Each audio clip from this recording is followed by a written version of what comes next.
Hi, for those of you who've joined in early, the webinar is about to begin in a few minutes.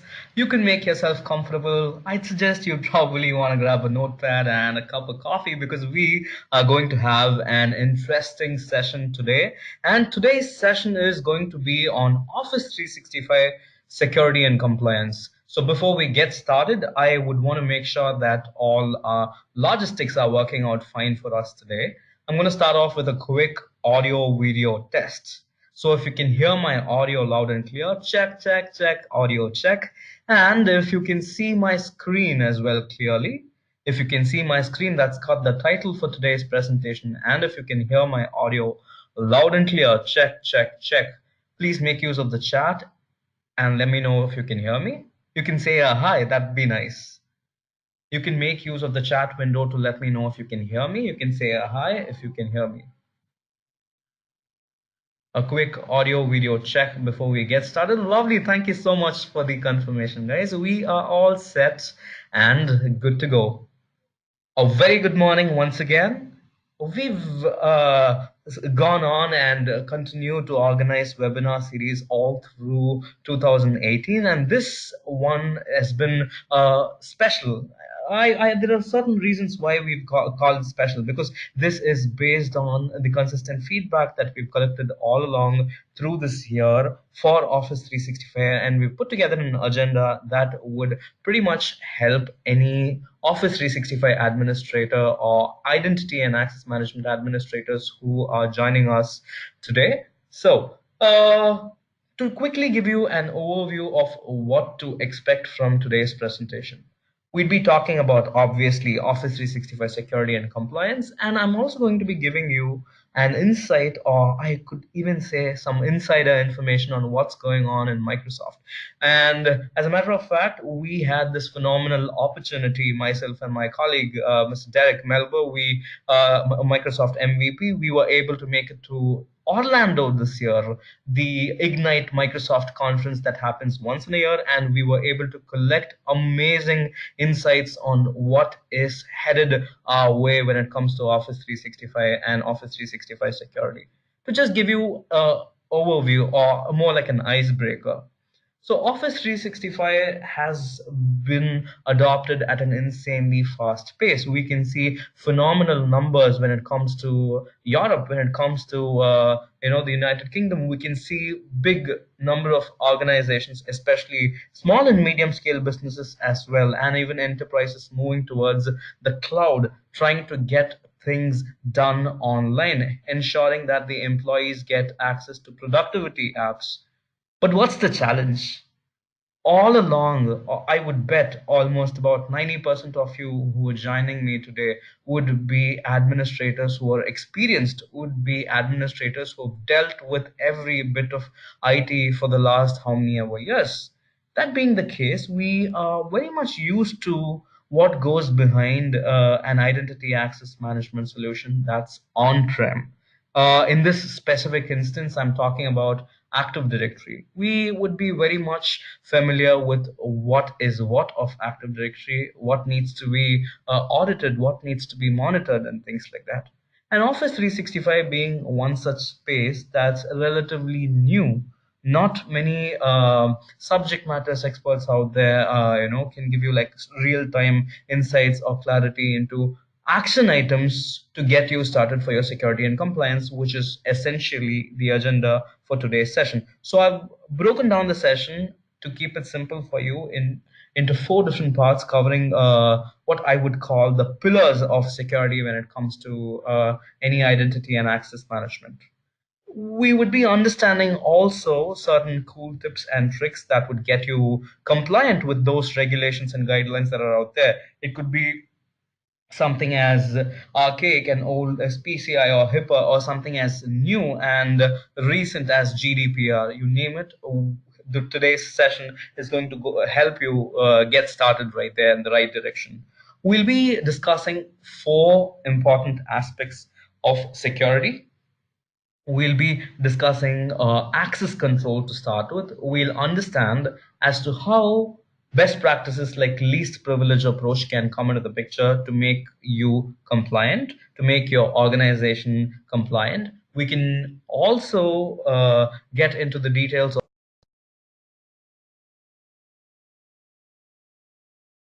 has become a huge deal in today's compliance regulations and the requirements that they have. How do I keep track of who's got what data? How do I keep track of who's got what access? And when it comes to data transfer, do I have provisions to see the traffic? Do I have provisions to monitor what's going in and out of my system?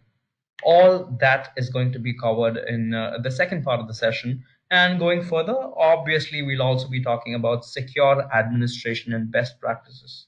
When it comes to delegation, how do you delegate control? How do you ensure that role based access control goes hand in hand with compliance and security? We'll be talking about that. And finally, you can never have a security session without discussing about email security, right? So we'll be discussing about that as well. For the ease of understanding, what I've done is I've kind of put together five tips that you can go back and implement right away, that in turn is going to ensure you achieve one goal. And what is that goal going to be? We are going to be working towards increasing your secure score. I'm definitely sure you guys should be and would be following what Microsoft is working when it comes to security, and we call it the secure score. If you can see on my screen, what I have is something that all of us can access. A secure score is basically a rating, or more like a benchmark that you should be achieving with your Office 365 environment. The dashboard right here is quite exhaustive. It gives you insights into where exactly you stand and what exactly you should be doing. This is nothing new. This is something that you're already entitled to.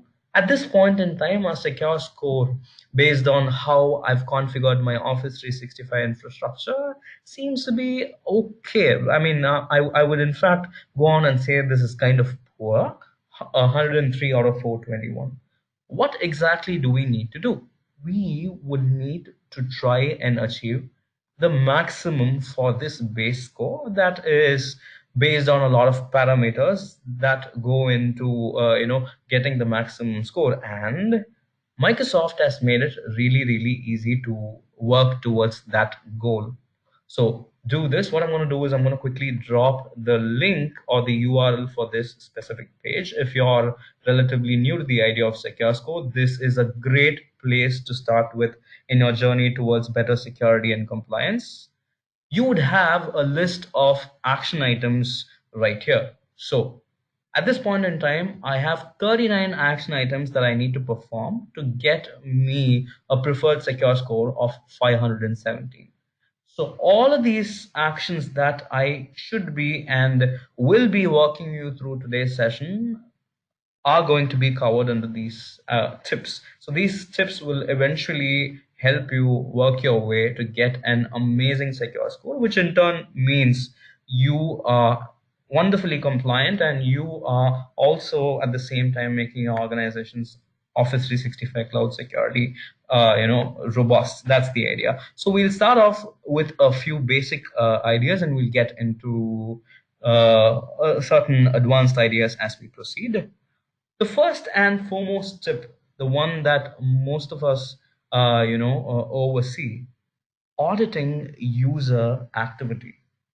Many a times something as simple as a internal employee in the organization who's got some sort of privilege that he or she is supposed not supposed to have turns out to be like a major cause of insider attacks that keep happening all the time. And in fact, a Gartner survey that happened last year among enterprise organizations tells you that about 65 percentage of all security attacks are some way because of an insider activity not being audited right. So we would want to monitor what's going on in specific user accounts.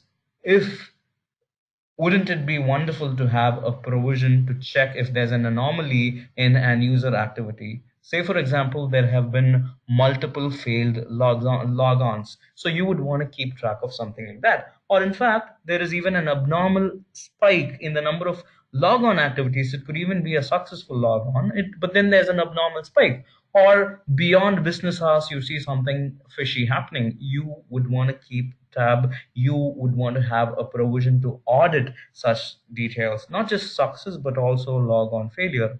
And I could, in fact, give you a use case out of my mind.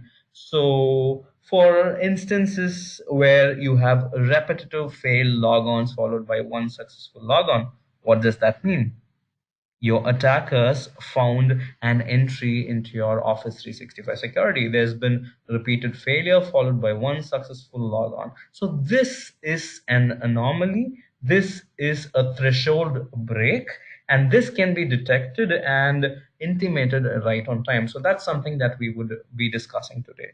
Going further, we would definitely want to start off by monitoring administrator activities, no doubt about that. We would be discussing on how various technicians with administrative privileges, it could be your Azure or Exchange administrator, it could be one such activity that you would want to monitor, you would want to report. We would love to give you access to all such reports. So one single dashboard that can help you track Azure admin activity, that could help you track Exchange admin activity and pinpoint to that specific user, to that specific activity that in turn triggered something catastrophic.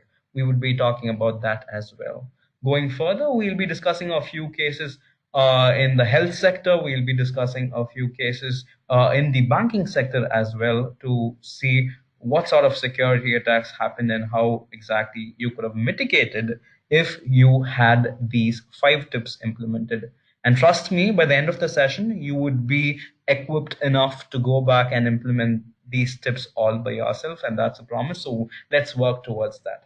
The third part of today's session, we'll be talking about auditing.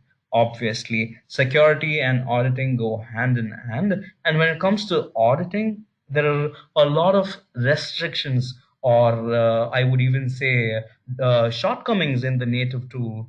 You don't really have provisions to customize the profiles for the specific users that you would want to monitor, for the specific activity that you would want to monitor, or in fact, the specific node or endpoint that you would want to monitor and audit. Things like that are going to be discussed today.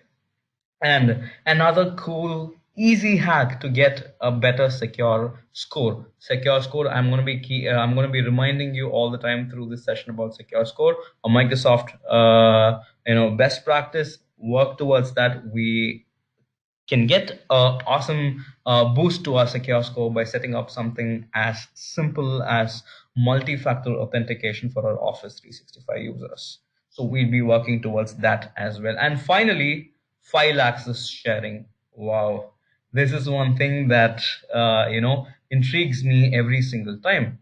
Administrators find it really difficult. I would not even call it difficult. I would call it tasking to keep track of the entire list of accesses that are given, to see who's got what permissions over what, and at the same time, a provision to revoke those accesses on those files, the data transfers, and it could even be on your productivity apps. It could be the data transfer that's happening over Microsoft Teams. It could be data transfer happening over Sway, Yammer, any such application. We'll be discussing about all that. Like I promised during the introduction, I will also be giving you a sneak peek into what we are working at the AD Labs. We are working on phenomenally helpful authentication techniques that could make your authentication smooth, effortless. We are also working on building custom audit profiles, pre-building a lot of them for your requirements. So through this session, I would want you to ask me as many questions as possible. I'll try and answer as many as possible. In case if I miss out on a question or two, don't worry. I'm going to stick around towards the end to take your questions, and trust me, we want to hear from you. We want to take them back as feedback, as input to the solution that we are building right here, and go forward. So starting off with the first tip for the day, we would want to audit or be able to audit user activity. It could be your normal user. That's where the problem starts. there could be one disgruntled user who could get the whole organization or the security coming crashing down. In fact, for compliance like HIPAA, that requires you to, have tab on all those accounts that have been inactive. That is a critical compliance requirement, not just HIPAA. It could be your PCI. You would need to be able to track accounts that have been inactive and any logons that are happening on any such specific accounts. So HIPAA requires you to have a definitive process for determining whenever users are logging on to computers that have health information stored in them. So this makes it all the more easy. The solution that I'm going to be walking you through makes it all the more easy for me to be able to pinpoint to specific endpoints, see which data is being accessed, and keep track on that specific data, right? Let's quickly get into the provision to check and monitor user logon activity. All right. So the solution that I would be walking you through today's session is going to be Office 365 Manager Plus. Office 365 Manager Plus, if you can see right here, turns out to be a solution that does a bunch of things. It does Office 365